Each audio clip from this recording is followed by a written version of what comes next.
This edition of Tech Talk is brought to you by GlobalSpeak.com, new media consultants, corporate video and audio communications, video and audio production and distribution, live and virtual event production. Tag TV and Tag Radio is a service of GlobalSpeak.com, creatively delivering powerful marketing, video, and audio solutions. The threat of an attack on your business is not going away. If anything, the probability is it's becoming greater. Bad actors, as they are called, are no longer nerds fooling around in their basements. Today's hacker is a sophisticated criminal trained to identify and exploit vulnerabilities. Here's a cheerful thought. If you are in business, you're a target. And if you're on the Internet, you're already under attack. And when your turn comes, and it most likely will, there isn't the luxury of time to learn from mistakes. Greetings, everyone, and welcome from the Technology Association of Georgia. It's March 25th, 2016, and this is Tech Talk. I'm your host, Frank Baia. Up to the Tech Talk, cyber warfare, the seemingly uncontrollable, persisting advance of cyber attack. We seek out the insights of a world leader in security solutions, Dell SecureWorks, both pioneer and global leader in early warning systems. Who better to provide answers than the company who protects the operations and information of some 4,100 clients in 61 countries? Today's and tomorrow's most advanced security threats are here as we go to the front lines of cyber warfare with Joe Stewart, Director of Malware Research, Dell SecureWorks Counter Threat Unit Research Team. A leading expert on malware and Internet threats, a frequent commentator on security issues for leading global media outlets, and sought-after speaker on security research at conferences across the globe. The threat of a cyber attack on your enterprise becomes more real with each passing day as you increasingly rely on email, Internet, cloud applications, and remote access. The Tech Talk asks, who can protect your world in a global innovation economy where the ever-evolving reality is cyber warfare? We speak with Director of Malware Research, Dell SecureWorks Counter Threat Unit Research Team, top industry expert and thought leader on malware and Internet threats, Joe Stewart. This edition of Tech Talk is brought to you by GlobalSpeak.com, new media consultants, corporate video and audio communications, video and audio production and distribution, live and virtual event production. Tag TV and Tag Radio is a service of GlobalSpeak.com, creatively delivering powerful marketing, video, and audio solutions. Joe, welcome to Tech Talk. Hi, Frank. It's good to be here. Great follow-up to an exciting Georgia Technology Summit. It happened last week, and we had Admiral Branch, who happens to be the head of what they call Cyber Warfare Division of the United States Navy. And literally, obviously, they're engaged in what they perceive to be warfare. I think a lot of times our private sector and the enterprise sector doesn't realize how severe the situation is. But let's talk about that. Are you seeing attacks against corporate networks involving, and what are they involving as of late?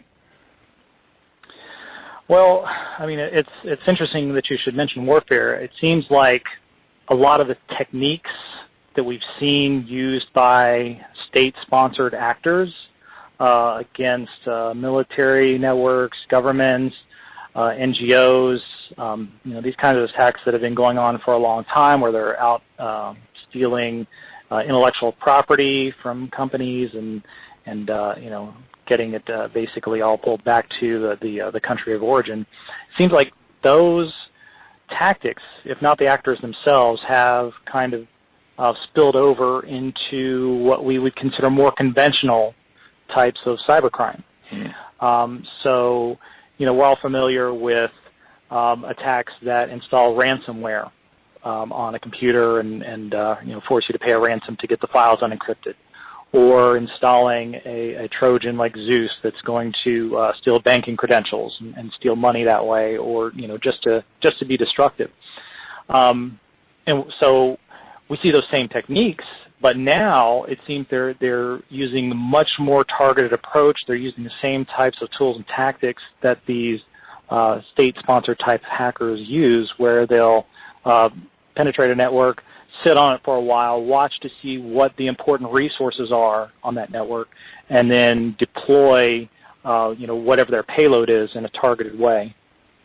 What I guess is really scary to the private sector individual who's not completely committed and conscious of something that's going on all the time is the reality that this thing seems to morph or evolve, and it's constantly changing. I guess my first question would be, is it, first off, what's going on today, is it something that any hacker could pull off, or does it really require a high level of sophistication? Well, it's getting easier and easier to carry out these types of attacks. All of the means that the hackers have used to do these high-level breaches, they've been publicized. People are learning from them and how they operate. They're getting tools that make it easier, especially tools like Mimikatz, which is a credential scraping tool, which, if you're a network administrator, you should be very, very scared of something like this. You should pay extra close attention to it. You should get that tool and you should try it and you should learn how it works. And what it does, basically, it allows anybody that manages to get administrator-level privileges on one computer to then pull out any passwords that anybody has used to log into that password out of memory in plain text. So if you're coming along and administering that computer with, say, the domain administrator account, and you've logged in to do some maintenance, well, now they can see your domain administrator password, and they basically have access to your entire network now, not just one workstation. So that's how these attacks typically work, these high-level breaches you hear about where they've just completely owned an entire network and they've deployed something, like ransomware, or, they've managed to pull off some really high-level hacks. That's how they work. They get in and they get those credentials and then they just, run roughshod over the network. I was watching a package program on Sunday morning, and they were talking about robots, and they were jokingly saying that there are, I'm Italian, so I would say Italian Americans and Latin Americans. They were saying there are going to be cyber Americans. There will be computers that will be so highly sophisticated and so unbelievably capable that we won't even have to worry about the individual hackers. We'll have to worry about a continual artificial intelligence that seems to make this thing never-ending. Probably my frustration, and I would think that a lot of our listeners, is the fact that does this ever really get to a point where it can be prevented? I mean, what does an enterprise do when you're trying to deal with targeting these kind of attacks? Yeah, well, that's a good question. I mean, you can't really prevent someone from targeting your network. They're going to try to get in, and your job is just to keep them out. So you're really just trying to mitigate it.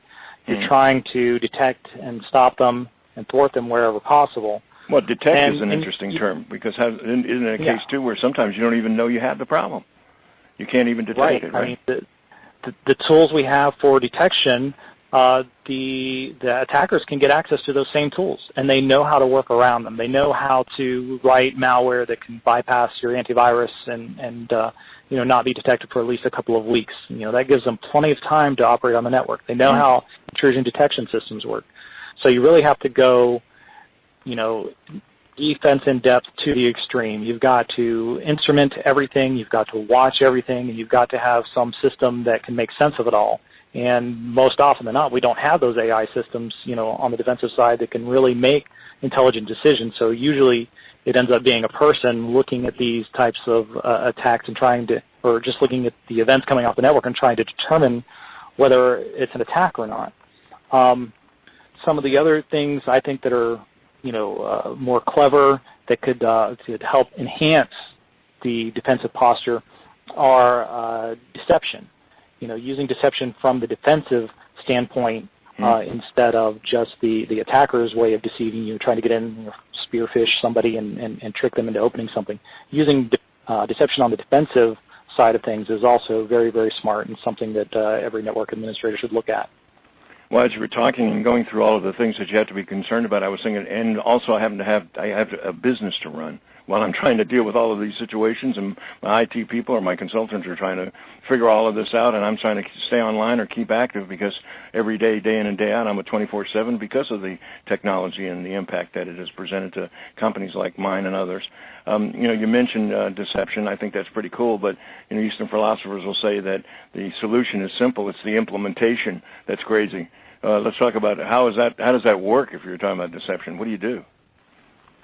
Well, a lot of people, when they think of deception, the first thing they think of is honeypots, deploying honeypots around the network and then hoping somebody breaks into one of them, and then maybe you can see how it worked.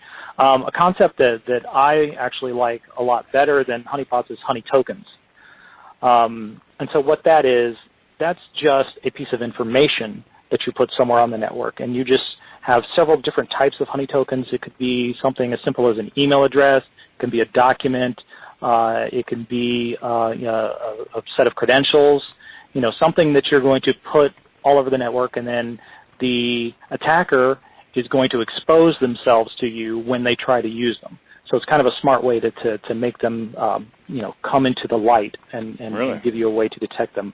Yeah, so we actually, a colleague of mine, James Betke, and I, we wrote a tool called DCEPT, D-C-E-P-T. That's a domain controller enticing password tripwire. So what we did was to create fake Active Directory domain administrator credentials and put them into memory on the endpoints.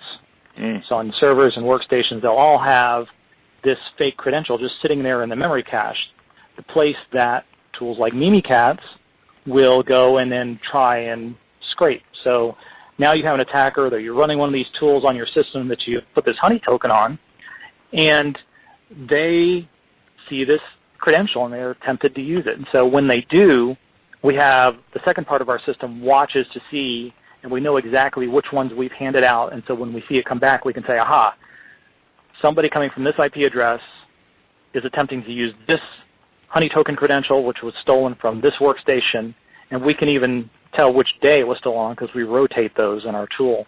So it gives you a kind of a powerful tool to detect when you're being attacked in this way, this very serious event where somebody's trying to escalate their privileges from a single workstation to the entire domain. Well, and you can tell when it occurred. I was going to say, and you can tell basically when it occurred. I like it. I mean, that is incredible because you use the word power. I mean, you're empowering the individual to finally not only take a reactive role in protecting themselves, but a proactive one. I mean, it almost, and I know it sounds trite coming from I often say a tourist that goes to so many different verticals with technology. I can't be involved in every one of them enough to really get into the detail. But when you get into something like the whole issue of security and the whole issue of these hackers, you really feel like you're on the defensive, and you're always in a weakened victim position. And here you're talking about actually, and going as it sounds, I feel like you could get up in the morning and check your system and go, got one, that kind of a thing, and actually feel better about it. How do you, for our listeners, how does somebody get involved in something like that? How would they obtain it and use the tool? Well, this tool we just released as open source.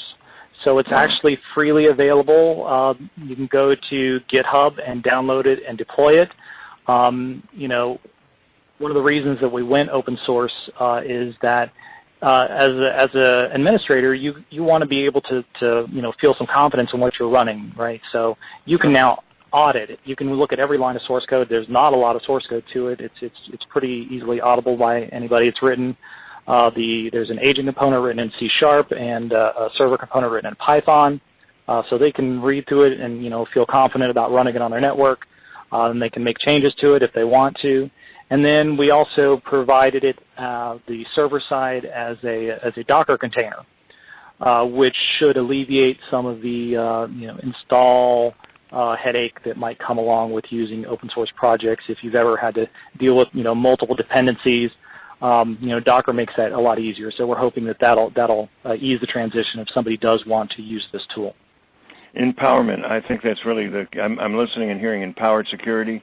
It's something that I think that maybe a lot of people talk about, some people are providing, but certainly I think to a lot of our listening audiences, they may not be surprised, but they're going to be amazed when they realize that a tool like this operates in an open source the way that you positioned it.